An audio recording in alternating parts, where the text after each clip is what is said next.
خدمت کرتے ہیں. میں بہت ہی ادب کے ساتھ قاضی شہر رام نگر غلام مصطفیٰ نعیمی صاحب سے گزارش کرتا ہوں کہ میں تشریف لائیں.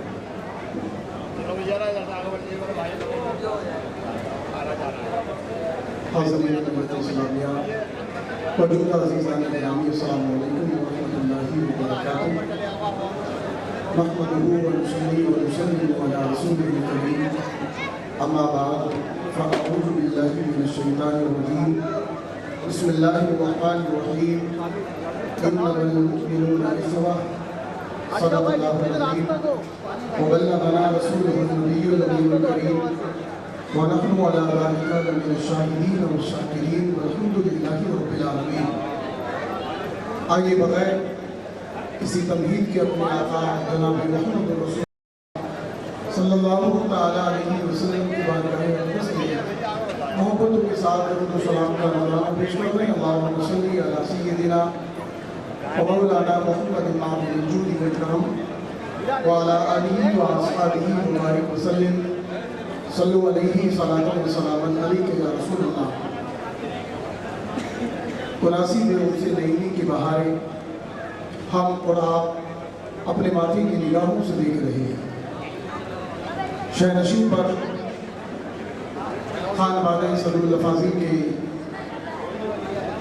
چمکتے دمکتے نورانی شکل والے شہزادے آپ کی نگاہوں کے سامنے موجود ہیں، اور ان کے جنوب میں صاحب سجادہ حضرت مولانا سید انعام الدین صاحب قبلہ نعیمی اور خانوادہ لطیفیہ صاحب بلبل کے شہزادے، شہر اطراف شہر کے ہمارے عزت مآب علماء ذوی احترام، خصوصاً سیاح ایشیا و افریقہ حضرت مولانا فضل الرحمان بانی ناظرین صدرالفاضل بھی موجود ہیں، درمیان میں تشریف لائے، اور آپ تمام کے زائرین صدرالفاضل، اللہ تبارک و تعالی ہمارا آپ کا یہاں پر جمع ہونا اپنی بارگاہ میں قبول کرے، اور جن نیتوں کے ساتھ، جن جذبات و احساسات کی طرح ہم آپ یہاں حاضر ہوئے، رب کریم اپنے حبیب کے صدقے ہمارے کاموں اور مرادوں سے پر فرمائے. صدرالفاضل علیہ الرحمہ کی ذات گرامی، ان کے خدمات، ان کے افکار اور ان کے نظریات خاصے کی چیز ہے، جنہیں پڑھنا، سمجھنا، سمجھانا، عام کرنا، جینا، برتنا، اپنی زندگی میں اتارنا وقت کی ضرورت ہے. عرص نعیمی کی ایک بڑی خاص بات یہ رہی ہے، جب سے ہم نے دیکھا ہے، اب آپ یہ نہ سمجھیں کہ میں نے تو پہلے اس سے نہیں دیکھا ہے، جب سے میں نے دیکھا ہے زمانہ طالب علمی میں 2004-05 کے زمانے سے، یہ دیگر آراز سے، دیگر عرصوں سے کافی حد تک منفرد اور الگ نظر آتا ہے. جس زمانے میں ہم یہاں پر علم سیکھنے کا مرحلہ طے کر رہے تھے، تو اس وقت مرشد گرامی حضرت علامہ شاہ سید نظام الدین نعیمی علیہ الرحمہ کی سرپرستی اور نگرانی میں اس کی محفلیں سجایا کرتی تھی. اللہ نے حضرت کو بڑی خوبیوں سے نوازا تھا.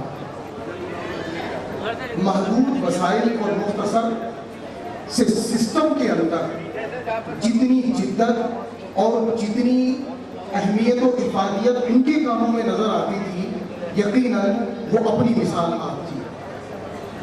اس کے بعد تو ماشاءاللہ کارواں بڑھتا بڑھتا یہاں تک آن پہنچا ہے کہ آج آپ جب دیکھتے ہیں تو ہر سال کچھ نہ کچھ نیا اور کچھ نیا بہتر نظر آتا ہے. قرآن کریم میں اللہ رب العزت ارشاد فرماتا ہے انما المؤمنون اخوہ، تمام ایمان والے بھائی ہیں، سبھی لوگ بھائی ہیں نا. صدرالفاضل علیہ الرحمہ کی ذات میں نے کہا کہ وہ جینے برتنے کی چیز ہے، ان کے افکار اور نظریات سمجھنے اور سمجھانے کی چیز ہے. ہم اور آپ مسلمان ہیں، ہمارا ایک دوسرے سے رشتہ ایمان کا رشتہ ہے. اخوت کا جو تعلق ہے وہ لا الہ الا اللہ محمد رسول اللہ سے وابستہ اور جڑا ہے۔ اسی رشتہ اخوت کو بیان کرتے ہوئے ڈاکٹر اقبال نے کہا تھا کہ ایک ہی صف میں کھڑے ہو گئے محمود و ایاز، نہ کوئی بندہ رہا نہ کوئی بندہ رہا۔ ہم دیارِ ہند میں بسنے والے لوگوں سے کہتے تھے کہ چھوا چھوت تمہارے یہاں ہوگا، اونچ اور نیچ تمہارے یہاں ہوگی۔ اسلام میں نہ تو چھوٹ چھات ہے، نہ ذات پات ہے اور نہ اونچ نیچ ہے۔ ہمارے یہاں تو سب برابر ہے۔ بادشاہ بھی اسی صف میں کھڑا ہوتا ہے اور اس کا غلام اور خادم بھی اسی صف میں کھڑا ہوتا ہے۔ کتنی بار ایسا ہوتا ہے کہ نماز کی امامت غلام کیا کرتا ہے اور بادشاہ اس کے پیچھے مقتدی ہوتا ہے۔ کہتے ہیں نا، سننے میں کتنا مزہ آتا ہے، سینہ 56 سے 60 انچ کا ہو جاتا ہے۔ مگر آپ غور کریں، آج سے تقریباً 94 سال پہلے حضرت صدر الافاضل کو اپنے ماہنامہ السواد الاعظم میں ایک ایڈیٹوریل اور ایک ادارہ لکھنا پڑا، اور وہ لکھنا پڑا اس بات کے لیے کہ مسلمانوں میں کچھ لوگ ایسے ہیں جو ذات کی بنیاد پر اونچ نیچ اور اگڑے اور پچھڑے کا بھید بھاؤ اور فرق کرتے ہیں۔ اب آپ کہیں گے کہ ایسا ممکن ہے؟ الحاج سید رئیس الدین صاحب سیاست میں وارد ہیں۔ صدر الافاضل کی سیاست کو آگے بڑھانے کے لیے، ان کی سیاسی وراثت کو سنبھالنے کے لیے اللہ انہیں عزتیں اور بلندیاں عطا فرمائے۔ ابھی آپ نے سنا ہوگا کہ مرکزی حکومت نے ذات پر مبنی مردم شماری کو منظوری دے دی ہے، یعنی اب لوگوں کی جاتی گت جن گننا، ہندی ایسی بولی جاتی ہے، جاتی گت جن گننا، اسے ذات کہیں گے تو تھوڑی عزت ہو جائے گی، اور وہ ہندی ہی کیا تو کسی کو عزت دے دے آتا ہے۔ تو ذات پر مبنی لوگوں کی گنتی ہوگی۔ اب تک ہوتا کیا تھا، جسے مراد آباد کا اسمبلی حلقہ ہے یا پارلیمانی حلقہ، گنتی ایسے ہوتی تھی کہ مراد آباد کے پارلیمانی حلقے میں مسلمان ہیں 49%، 49%، اور کہا جاتا تھا یہاں برہمن ہیں اتنے فیصد، یہاں ٹھاکر ہیں اتنے فیصد، ویشے ہیں اتنے فیصد، دلت ہیں اتنے فیصد، او بی سی ہیں اتنے فیصد، ایسے گنا جاتا تھا۔ لیکن گنا کیا جاتا تھا مسلمانوں کے کہ مسلمان ہیں 49%، رامپور میں 57%، فلاں جگہ امروہے میں 36%، سنبھل میں 40%، ایسے مسلمان گنے جاتے تھے۔ لیکن اب جو مردم شماری ہوگی، جن گننا ہوگی، اس میں یہ بھی گنا جائے گا کہ مراد آباد میں کتنے سید رہتے ہیں، مراد آباد میں کتنے پٹھان رہتے ہیں، مراد آباد میں کتنے انصاری رہتے ہیں، کتنے منصوری رہتے ہیں، کتنے عباسی رہتے ہیں، کتنے بڑھی رہتے ہیں، کتنے فلانے رہتے ہیں، کتنے فلانے رہتے ہیں، سب گنے جائیں گے۔ جو کام اب تک ان کے یہاں ہوتا تھا اب ہمارے یہاں بھی ہوگا۔ اور کیوں ہوگا؟ کیونکہ اس کام کو یہاں تک انجام تک پہنچانے میں ہمارے ہی کچھ نادان دوستوں کا ہاتھ ہے۔ امروہہ کسی زمانے میں مراد آباد کی تحصیل ہوا کرتا، بعد میں الگ ضلع بنا دیا گیا۔ اس امروہہ میں محمود احمد عباسی نام کا ایک رائٹر گزرا، اس نے کسی زمانے میں کتاب لکھی تھی تاریخ امروہہ۔ اس کتاب میں تاریخ امروہہ میں اس نے لکھا کہ انصاری شودروں کی اولاد ہے۔ کیا لکھا؟ انصاری شودروں کی اولاد ہے۔ اس بات کے خلاف مراد آباد کے جو انصاری سماج اور معاشرے کے لوگ تھے، انہوں نے صدر الافاضل سے اپنی شکایت پیش کی کہ اس نے ہمیں ذلیل کرنے کی کوشش کی ہے۔ اس شکایت کی وجہ سے صدر الافاضل کو ربیع الاول 1350 ہجری مطابق 1931 میں اپنے رسالے میں ایک مضمون اداریہ لکھنا پڑا۔ اور اتنا ہی نہیں کیا کہ صدر الافاضل نے اداریہ لکھا، بلکہ اپنے شاگرد ارشد تاج العلماء حضرت مفتی محمد عمر نعیمی علیہ الرحمہ سے تفریقۂ اقوام نام کا ایک رسالہ لکھایا، جس نے ذات اور برادری کی نحوست کو بیان کیا۔ آج کیا رشتہ اخوت کی بنیاد پر سارے مسلمان برابر ہیں؟ آج حکومت اچھی طرح سے جان چکی ہے کہ مسلمانوں میں ذات کی بنیاد پر بہت سارے حصے اور بہت سارے طبقے بنیادی طور پر 3 طبقے بیان کیے جاتے ہیں. ایک طبقہ طبقہ اشراف، سب سے اونچا طبقہ. دوسرا طبقہ طبقہ اضلاف، مڈل کلاس. تیسرا طبقہ طبقہ ازال، سب سے لوور کلاس. 3 طبقے. اور کہیں گے آپ بنا جان کے کہیں گے نہیں جی ہم تو مسلمان ہیں، آپ کہیں گے ہم مسلمان ہیں، اور وہاں سابق ممبر آف پارلیمنٹ علی اکبر انصاری مسلم پسماندہ محاذ نام کا موومنٹ اور آندولن چلا رہا ہے. پوربانچل کے علماء جو حالانکہ کی بات نہیں کر رہا ہوں، علماء باضابطہ پسماندہ مسلمان کہہ کر یہ کہہ رہے ہیں بہت گاڑیاں اٹھالی ہم نے سیدوں کی، بہت کرسیاں بچھالی ہم نے پٹھانوں کی، بہت کرسیاں ہم نے بچھالی مغلوں کی، اب دور ہمارا ہے، اب اوبیسی سماج آگے آئے گا اور ان بڑی ذات کے مسلمانوں سے اپنا مسئولے گا. باضابطہ علماء اس موومنٹ کا پوربانچل کے اندر حصہ بنے ہوئے ہیں. آپ ہم اس سماج میں رہتے ہیں ذات کی بنیاد پر. اور یہ سارا کھیل کون کھیل رہا ہے؟ یہ وہی کھیل کھیل رہے ہیں جو اپنا ووٹ اکٹھا رکھنا چاہتے ہیں اور آپ کے ووٹ کو ڈیوائڈ کرنا چاہتے ہیں، اور ہم ان کا اعلی کار بن رہے ہیں. تو صدر الافاضل کی فکر کی روشنی میں یہ بات آپ تک ہم پہنچا رہے ہیں اس سے نیمی کے اسٹریٹ سے کہ خدا کے لیے اس خالی کتابے سے باہر آئیے کہ ایک ہی صف میں کھڑے ہو گئے محمود ایاز، بس ایک صف میں مسجد کے اندر کھڑے ہیں. بات تو تب تھی جب مسجد کے باہر مسلمانوں کے درمیان ذات اور برادری کی بنیاد پر شادیاں ہونے کو لوگ عیب اور گناہ نہ جانتے. آج کل حال یہ ہے انصاری منصوری کو اپنی بیٹی دینا نہیں چاہتا، قریشی سیفی کو اپنی بیٹی دینا نہیں چاہتا، شیخ کسی عباسی کو اپنی بیٹی آسانی سے دینا نہیں چاہتا. اور اس خلیج کو آگے بڑھانے میں داڑھی ٹوپی والوں نے کم رول نہیں نبھایا. طبقہ دیوبند کے حکیم الامت اشرف علی تھانوی نے اپنی کتاب بہشتی زیور میں لکھا ہے کہ شیخ اور سید برابر ہوتے ہیں، باقی سب طبقہ اضال میں آتے ہیں. شیخ اور سید، اب اس نے شیخوں کو سید کے برابر اس لیے کیا کہ وہ خود شیخ برادری سے تھے، وہ خود شیخ برادری سے تھے. انہوں نے اپنے آپ کو سیدوں کے برابر کر لیا اور کہا ہم دونوں برابر ہیں، اور باقی پٹھان ہو، مغل ہو، انصاری ہو، پاشا ہو، ترک ہو، کوئی بھی ہو. اجی حق تو یہ ہے کہ ایک ہی برادری کے اندر جو الگ الگ حصے بنے ہوئے ہیں. ترک ہیں تو ترک بھی 2 طرح کے ترک ہیں، 4 طرح کے ترک ہیں. کوئی کہتا میں فلانا ترک، کوئی کہتا میں فلانا ترک. قریشی ہے وہ 2 طرح کے ہیں، کوئی کہتا میں چھوٹا قریشی، میں بڑا قریشی.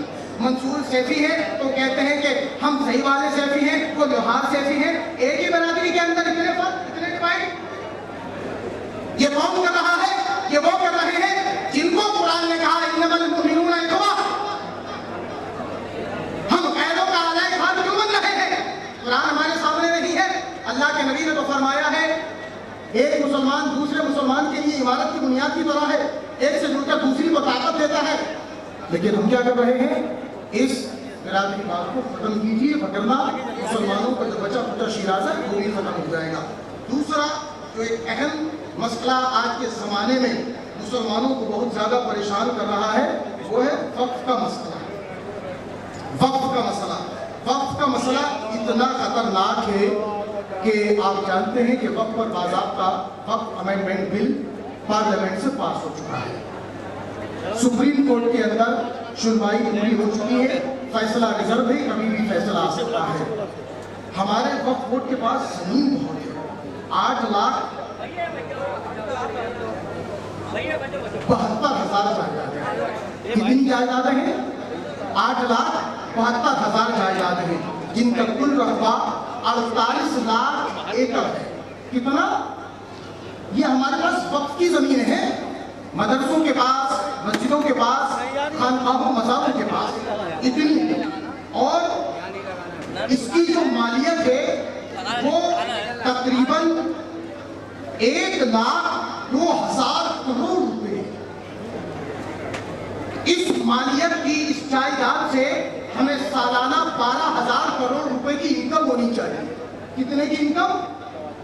12,000 کروڑ روپے کی انکم ہونی چاہیے. لیکن ہمیں انکم 2021-22 میں ہوئی 104 کروڑ روپے کی. کتنے کی؟ 104 کروڑ کی، یعنی ایک سال میں 11,900 کروڑ کا گھاٹا. اب آپ کہیں گے کہ یہ گھاٹا ہو کیسے رہا ہے؟ یہ گھاٹا ایسے ہو رہا ہے کہ وقف کی جائیدادوں میں جو لوگ آباد ہیں وہ 60 روپے مہینہ پر رہ رہے ہیں. کتنے پر رہ رہے ہیں؟ 60 روپے مہینہ. 400 گز کے مکان گھیرے پڑے ہیں, مکان کا کرایہ 100 روپے 200 روپے. دکان بالکل بہترین لوکیشن پر دکان ہے, جہاں مارکیٹ کا کرایہ عام آدمی کی دکان کا جاتا ہے 50,000 روپے, اور وقف کی دکان کا کرایہ جا رہا ہے 500 روپے.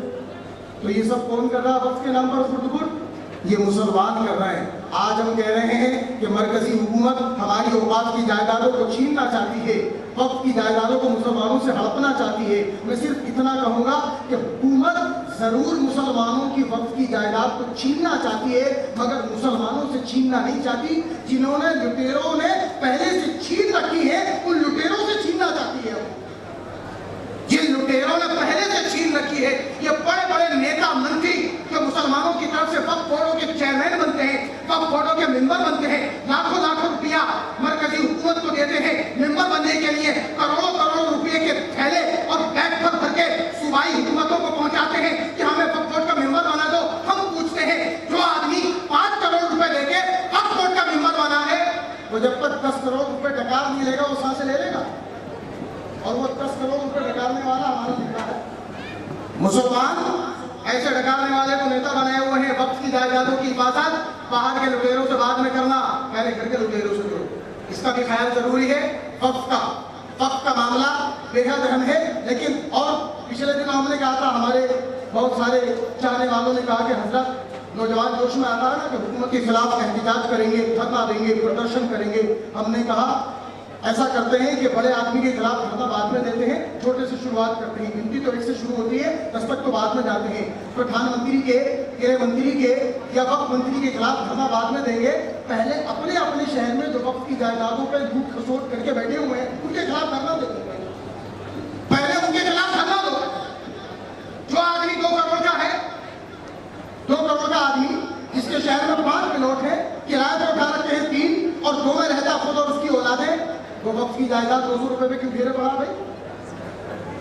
مراد آباد سے لے کر رام نگر تک, رامپور سے لے کر کے بریلی تک ہر جگہ وقف کی جائیدادوں کا یہی حال ہے. پچھلے دنوں بریلی کے بارے میں پتا لگا کہ انجمن اسلامیہ کے پاس پورے بریلی منڈل میں سب سے زیادہ وقف کی پراپرٹی ہے, لیکن انہوں نے 2 کروڑ کی پراپرٹی ایک غیر مسلم کو بیچ دی. صرف کس بنیاد پر؟ اور غیر مسلم نے ایک وقف کے انجمن کے ٹرسٹی کو, انہیں اور ان کی بیوی کو ایک ہیرے کی انگوٹھی دے دی, جو زیادہ سے زیادہ 2-4-5 لاکھ کی ہوگی. تو 4-5 لاکھ روپے کی انگوٹھی دے کے اس نے 2 کروڑ کی دکان خرید لی 2 نمبر میں. یعنی وہی حال ہوا, بکرا بوٹی دے کے بکرا چھین لیا. یہ حال ہو رہا ہے وقف کی جائیدادوں کے لوٹ پاٹ کا. خود ہمارے جامعہ نعیمیہ کی وقف کی جائیدادوں کا اندازہ جو ذمہ داران ہیں وہ بخوبی جانتے ہیں. اس کا خیال رکھیں, ہر شہر میں, ہر محلے میں, ہر گلی میں وقف کی جائیداد کی جہاں خود ہو رہی ہے, سب سے پہلے ان کا انصاف کریں, ان کا حساب لیں, ان سے وقف کی جائیدادیں بچائیں, بڑے لوگوں سے بعد میں بچا لیا جائے. تیسری بات, وقت چونکہ بہت تیزی کے ساتھ جا رہا ہے, تیسری بات جو آئی تھی وہ ایک فرمائش کے طور پر آئی تھی, لیکن وہ بھی میں پوری کر دیتا ہوں.